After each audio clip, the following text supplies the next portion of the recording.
मेरा नाम है हरिया, मैं काम करता हूँ बहुत बढ़िया, खाता हूँ खाना और रोज गाता हूँ गाना। अरे यार, आज तो बहुत देर हो गई। इस खतरनाक जंगल को देखकर तो मेरे हाथ पैर ठंडे हो गए हैं। अगर मैं वक्त पर गांव नहीं पहुंचा तो मालिक बहुत नाराज हो जाएंगे। तभी हरिया को एक आवाज सुनाई देती है। सुनिए हरु जी। अरे, ये आवाज किसने दी? तभी हरिया को सामने कुछ दूर एक औरत खड़ी दिखाई देती है। अरे भाई, ये औरत अकेली इतनी रात को इस जंगल में क्या कर रही है? चलकर पूछना पड़ेगा। फिर हरिया अपनी बैलगाड़ी उस औरत के सामने लाकर रोक देता है और उससे पूछता है। अरे सुनिए, आप इतनी रात को इस खतरनाक जंगल में अकेली क्या कर रही हैं? तभी वो औरत मीठी आवाज में कहती है। अरे हरु जी, आप आ गए। मैं कब से आपका इंतजार कर रही थी।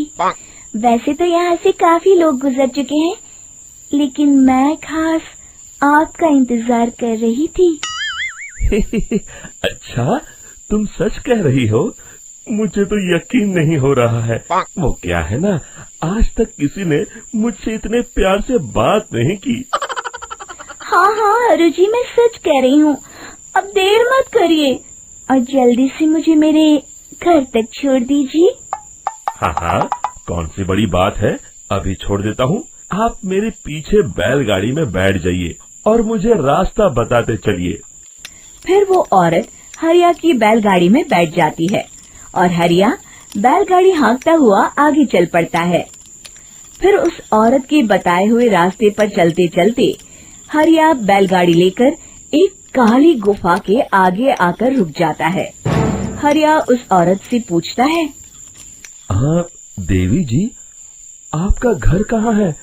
यहाँ तो एक गुफा के अलावा और कुछ नहीं है। तभी अचानक वो औरत हवा में उड़ने लगती है। देखते ही देखते उसका सुंदर रूप एक डरावनी चुड़ैल में बदल जाता है और वो जोर जोर से हंसती है। अरे तू तो एक नंबर का बेवकूफ निकला। तू तो बड़ी आसानी से मेरी बातों में आ गया। अरे मर गया रे, ये तो एक चुड़ैल है। हे भगवान बचा ले, ये तो बड़ी डरावनी दिखाई दे रही है। और फिर अगले ही पल हरिया की बैलगाड़ी में रखा सारा सामान हवा में उड़ता हुआ उस काली गुफा के अंदर चला जाता है और वो चुड़ैल भी उस गुफा के अंदर जाकर कहीं गायब हो जाती है। हरिया ये नजारा देख बुरी तरह घबरा और परेशान हो जाता है। अरे, ये चुड़ैल तो मेरा सारा सामान लेकर गुफा में गायब हो गई। अब क्या होगा? अगर मैं गांव खाली हाथ गया तो मालिक मेरी अच्छी खबर लेंगे। मेरी इस बात का कोई यकीन भी नहीं करेगा। फिर आखिर वही हुआ। हरिया के मालिक चंपक सेठ को हरिया की किसी भी बात पर रत्ती भर भी यकीन नहीं हुआ। चंपक सेठ को लगा हरिया झूठ बोल रहा है और उसने ही लालच में आकर सारा सामान हड़प कर लिया है। फिर हरिया को बेईमान समझकर चंपक सेठ उसे काम से निकाल देता है। अगले दिन अपनी दुकान में परेशान बैठा चंपक सेठ गुस्से में बड़बड़ाता है।